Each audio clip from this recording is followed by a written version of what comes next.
everybody, to this session on the human face of sustainability, shaping sustainable futures with people. I'm Bronwyn McLoughlin. As Abdul has just introduced me, I'm a sustainability change and transformation strategist, climate change educator, and founder of People Planet Change, based here in Ireland. Now, I have to say, here in Ireland, we're having some extreme weather today. It's very windy and wet. So hopefully we will have no interruptions, but apologies if there is a little bit of background noise. So in addition to my own practice, I hold volunteer roles in sustainability with PMI, GPM, and the Change Management Institute. And while my volunteer role with PMI is very new, this year's been particularly busy with the Change Management Institute, having co-authored 3 publications. So our new book is out this year, The Change Practice Playbook, with one of my colleagues in the chat there, Pauline Melnick, and another colleague in New Zealand, Neville Henderson.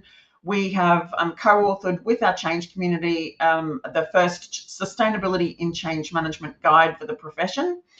And we soon will have a release of our Future of Change white paper. So let's get started. In terms of getting to know all of you, pop in the chat where you're from, and also tell me, why does the human face of sustainability matter?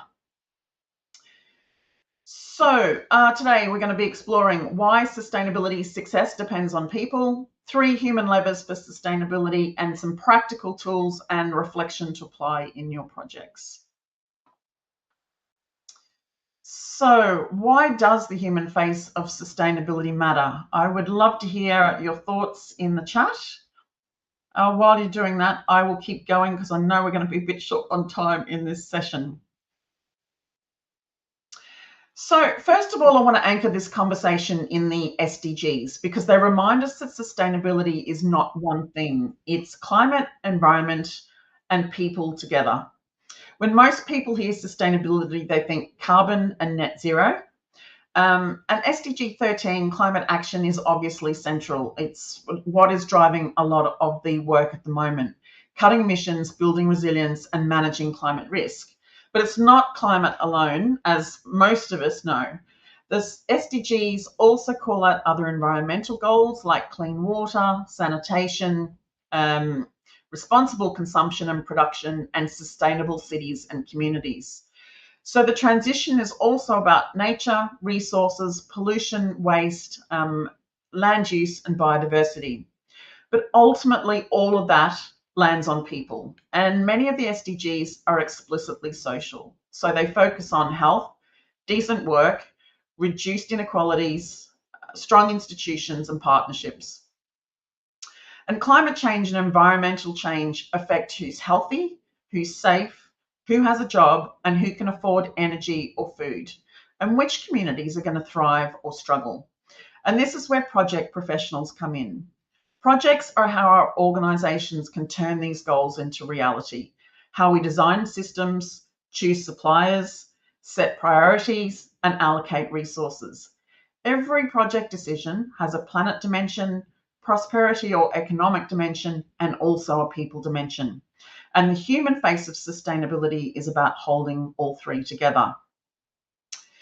So if we step back from the frameworks and targets for a moment, we can see that environmental change always becomes human change, and climate disruption shows up as health impacts, displacement, food insecurity, infrastructure stress, supply chain interruptions, and increased social instability. Environmental degradation shows up as a loss of water security, biodiversity decline, resource scarcity, and what a lot of us are experiencing today, cost of living pressures. So these are also become project conditions. They affect timelines, budgets, stakeholder expectations, workforce wellbeing, and the communities our organisations depend on. And when we look at the data, it reinforces this connection. Global surveys show that a majority of people now believe climate change is affecting their personal decisions, where they live, how they work, and whether they feel secure. So as project professionals, we're not dealing with just a technical challenge, we're also dealing with the human responses to environmental conditions. And that's why the human face matters. So sustainability succeeds when people understand, trust, participate in, and are supported through the transition, not when we simply roll out plans. And that this is what shifts sustainability from reporting to lived experience and adaptive capacity. But before we go further, I want to make one point very clear. Sustainability is not something that people are indifferent to, despite what people think. The data shows strong public demand and expectation for action. Global surveys tell us that more than 80% of people want governments and organisations to take stronger climate and sustainability action, and that over half think about climate and environmental impacts weekly or daily. For individuals, this is personal. Around 2/3 say it now influences major life decisions. And in business, the pattern is the same. So employees want purpose, customers reward value aligned brands, and investors increasingly look for ESG maturity, not just carbon, but nature, social impact, and governance. So there's a human mandate for sustainability. People do care, they notice, and they're expecting progress. So this demand, expectation, and lived experience is what makes sustainability a human transition. And so that's what we're going to explore next.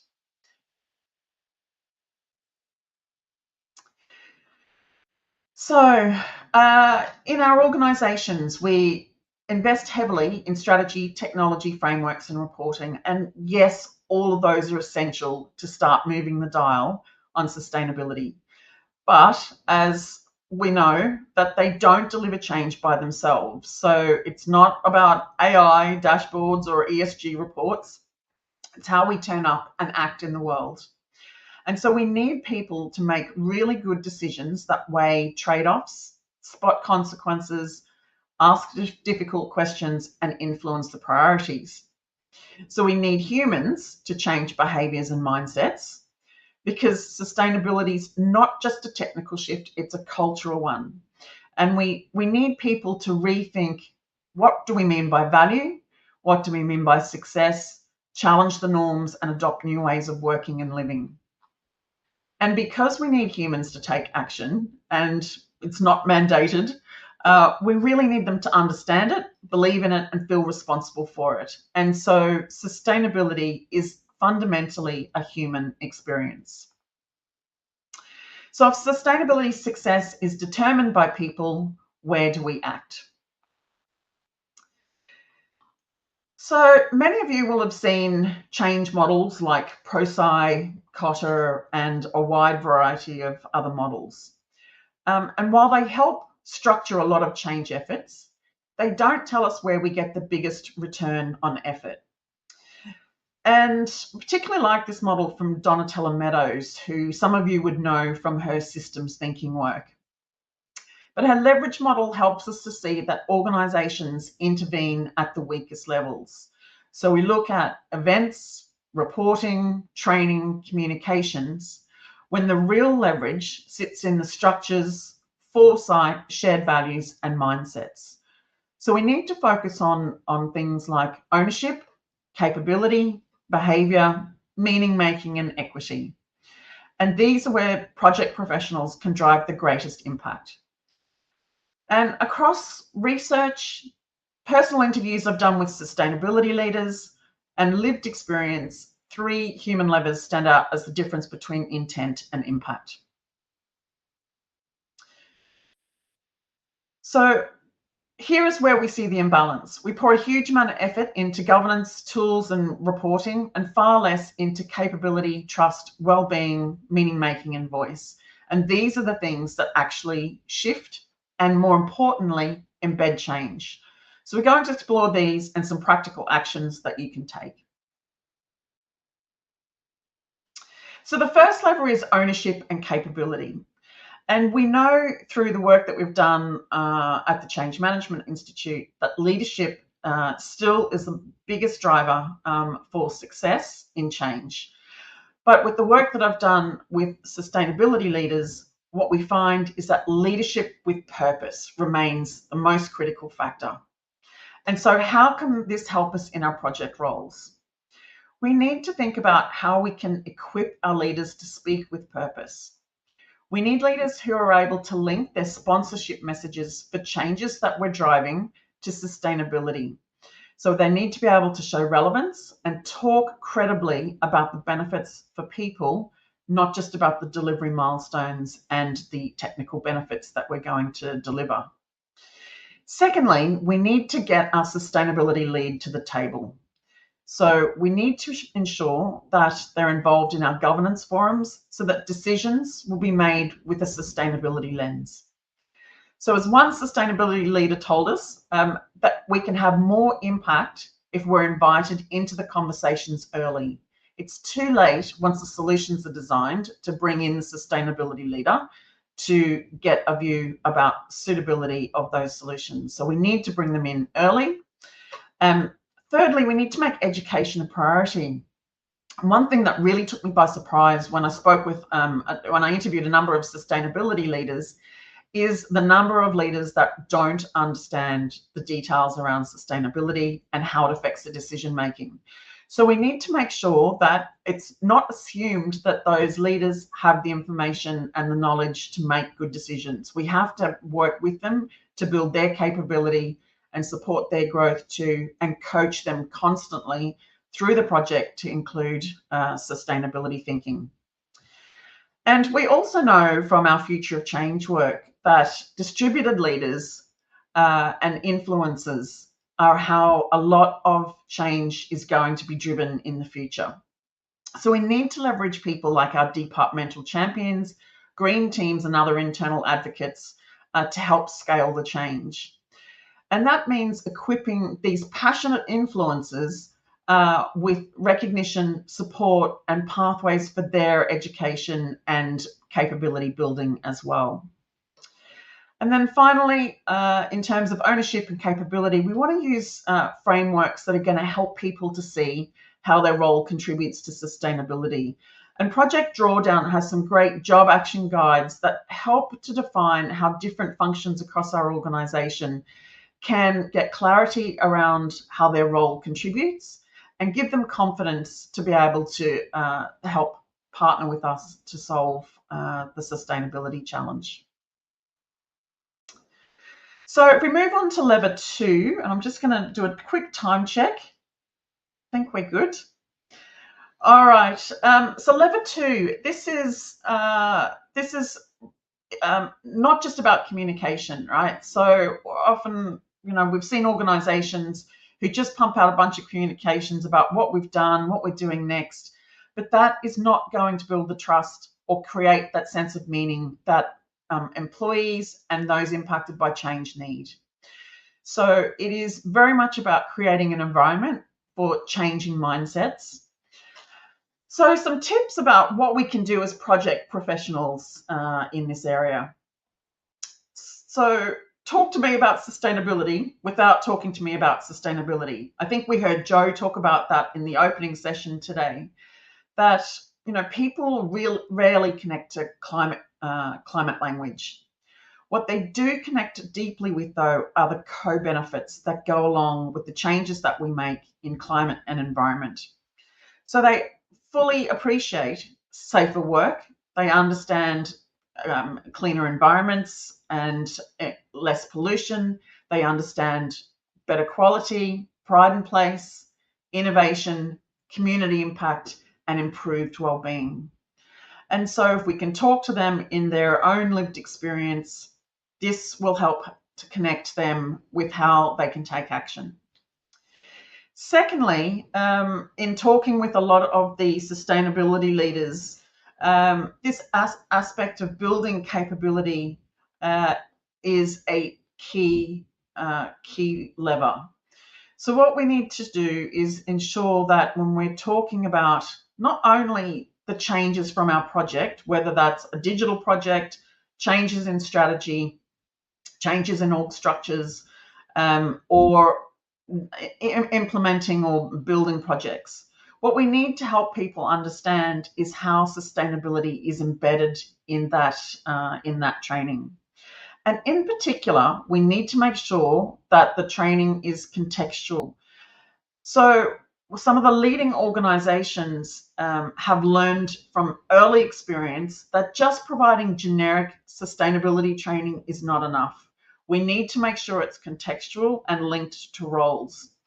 And so this can be it can be quite a time-consuming work to be able to do that. But if we couple both some of the resources from Project Drawdown, functional guides, along with some of the generic resources from free training catalogs, which I'll talk a little bit about at the end of the session, we can invest time with our learning teams to develop good learning pathways that integrate the changes as well as the sustainability together. The third area here is around building health and well-being into the program. And we need to think about this not as a side initiative or some HR initiative, but health and well-being has to be built into the planning, the pacing, the resourcing, and the team dynamics, and how we support not only the project team, but the recipients of change. We can't build sustainability through burnout. So well-being must be thought of as a delivery condition. And so for those of you who are perhaps leading your project resourcing plans, we need to make sure that there is sufficient time in there for people to adapt to the changes, but also to take time out for their own personal needs, for their team building activities, and just to look after our mental health. And then finally, we need to create environments that create trust and psychological safety. So that means creating environments where we can challenge, raise concerns, and call out issues without consequence. So that means we need to be thinking about how can we build in to our change communications and to our project communications speak up tools that not only give us the forums to engage with people directly, but also provide forums where perhaps if people don't feel safe, that they can submit suggestions and raise those concerns. And sometimes it's as simple as just starting a project meeting with how do we feel today? So lever 2 helped us to create trust and meaning inside the organization. And lever 3 now asks us to widen that circle. Just a quick check in on time. I think we're good. All right. Now, for some of you who were in our earlier session today on climate justice, some of this might sound a little bit familiar. And that was a 40-minute session, so I'm going to try and do a quick snapshot of it here in 4 minutes or less. So lever 3 is really where we widen the circle, and sustainability is judged by who benefits and who gets overlooked. So first up, what can we do here to ensure that sustainability is going to deliver fair outcomes from people today and tomorrow, and not just carbon reductions? So the first thing is to think about supply chains as human systems. We need to think about how can we shift from our traditional approach, which is ensuring that our supply chains comply with our procurement activities. So we need to think about this more as a partnership. And one of the key aspects that turns up time and time again in sustainability work is that the small businesses that we're working with do not have the capacity to build their own sustainability capabilities. And so for those of you working in larger organizations, the onus is really on you to help those organizations come on the journey. Activities like education sessions, sustainability conferences, in partnership with your suppliers can really help to build capability together. But the other thing that has emerged quite strongly from conversations with sustainability leaders is the importance of trying to solve problems together. So there is no one organisation that's going to solve sustainability on their own. We need to work with the other organisations that are in our supply chain. And so helping to build those relationship skills and capability with our suppliers is essential. The second point here is around using the insight already within our organisation. And so thinking about how we can engage our DEI teams, our diversity, equity, and inclusion teams in our project work is important. Like most organisations will have a DEI individual, whether it's in HR or whether it's a defined function in its own right. And they do a great job of addressing DEI concerns across the organisation as a whole. But if we think about our project teams, we don't very often think about the diversity of those teams. Are they representative of the communities that we're trying to work in, or are they representative of the employees that perhaps we're impacting on our projects? So we need to look for those opportunities to bring those experts into our projects to help identify blind spots early.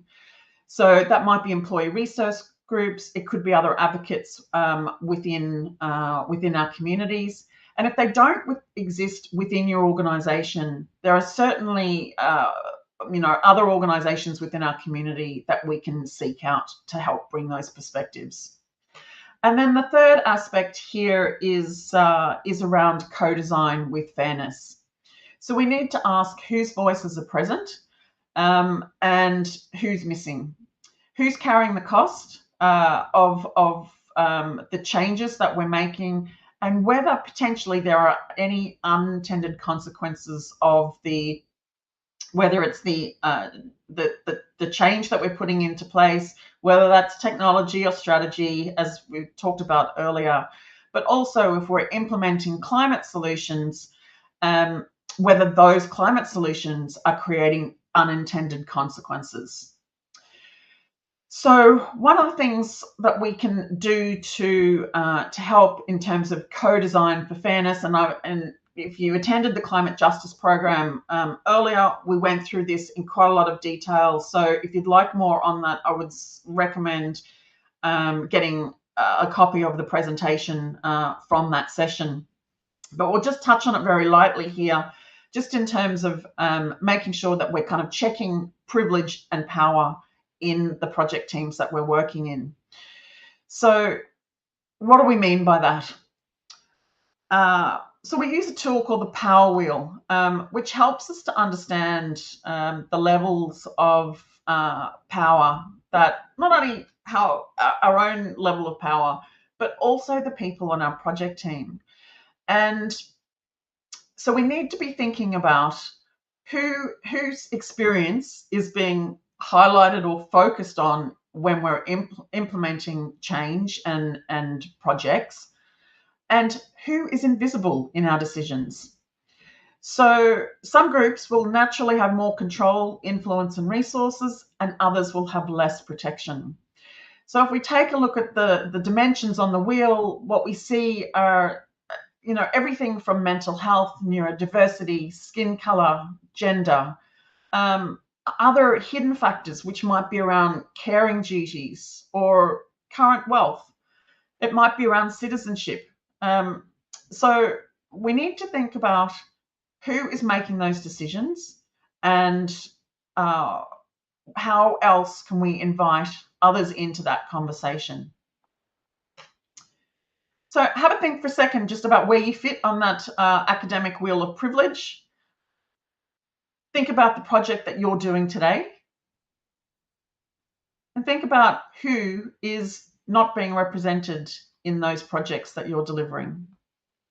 And this, I think, is a really, really difficult thing to do because, when we think about who is on our project team, we talk about the leadership, we talk about the governance, we talk about the recipients of change. But what we're not thinking about right now is who is in that kind of, who is in the longer term impacts of the changes that we're driving.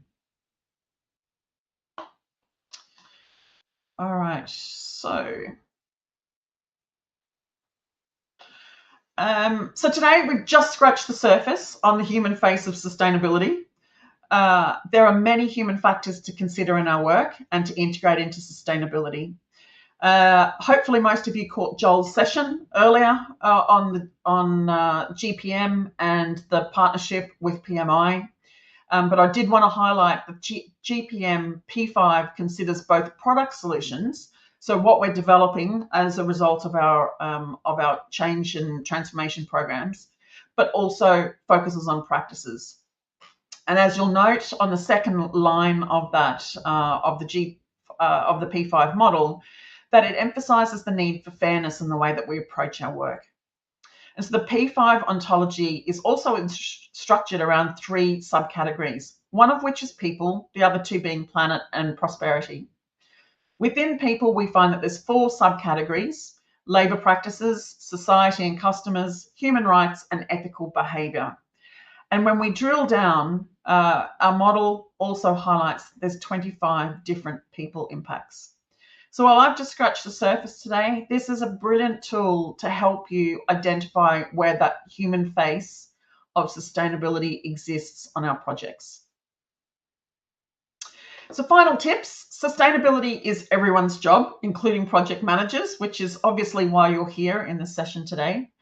So think about where your circle of control and influence is. Like this work looks overwhelming, and one of the biggest challenges is thinking about where do we start, right? So thinking about what decisions can I personally shape, who can I influence, and where can I start a conversation?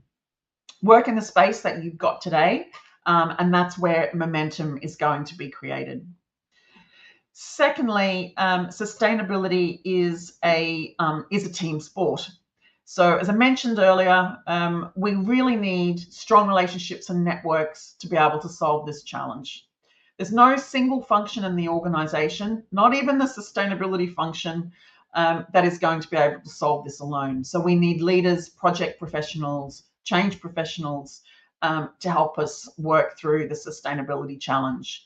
Relationships, networks, communities of practice, green teams, supply partners, all of these people will help to accelerate the learning and solution thinking. And finally, treat sustainability as something we build with others, not something we deliver to others. And then the third element, own it and just do it, right? So pick somewhere to start, build your capability, use the green project management tools. And if at the moment, some of the training looks a little bit unaffordable to you, then there are plenty of free learning opportunities, things like Sustainability Supply Chain School. The UN offers SDG training and the SDG Academy. So the human face of sustainability, it's all about you bringing your personal commitment to sustainability to the work. And at this point, I think we've wrapped it up. We've got a few minutes left for questions. So over to you. Yeah, thank you, Bronwyn. Guys, go ahead. Yeah, please ask your questions.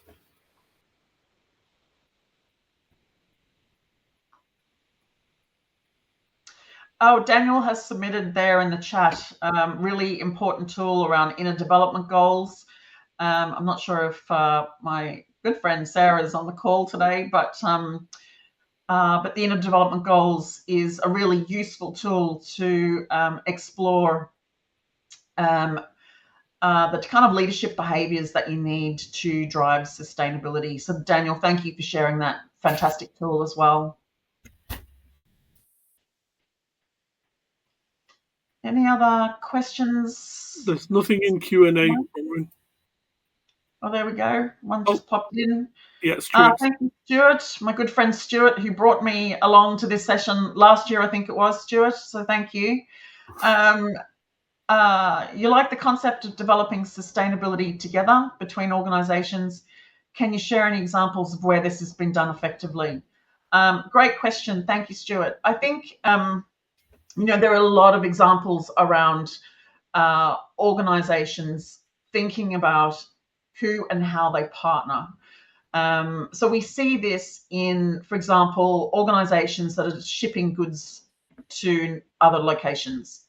Partnering with their logistics teams in terms of starting to drive electric vehicles or different modes of shipping goods that are going to have less impact on the planet. Secondly, like I think of one of the sustainability leaders I spoke to in the south of Ireland, down in Kerry, who started exploring different alternatives for packaging. If for example you're working in a manufacturing environment, it's you're probably not doing your own packaging, and so exploring new options for packaging with new suppliers who are willing to meet the challenge is a great way of demonstrating that strength of partnership. Again, organisations like I think Business in the Community exists in the UK as well as here in Ireland. Those kind of partners that can help bring expertise and models as well. There's plenty of resources there that can help us to build great partnerships. And then I think the other one that I am going to highlight here, which I was kind of surprised from the recent research that I'd done from these sustainability leader interviews, is around the value of voluntary reporting models. Now, despite what I'd said earlier today, that there is like models themselves are not going to change the way that our sustainability action. However, choosing a partnership with a sustainability organization like GRI, like SBTI, these voluntary models seem to have more impact than just trying to meet the legal obligations. And so organizations that are choosing to have partnerships and pick these kind of models are accelerating their progress. And the reason being is because it drives conversation in your organization to be able to assess what kind of changes you need to make, where are the areas of biggest impact, and what kind of solutions that we can collectively build together. So hopefully that's enough, Stuart, to keep you going. But there's plenty of examples around partnerships that we can draw on. Any other comments or questions? I think we've just got another minute or two left in the session. Yeah.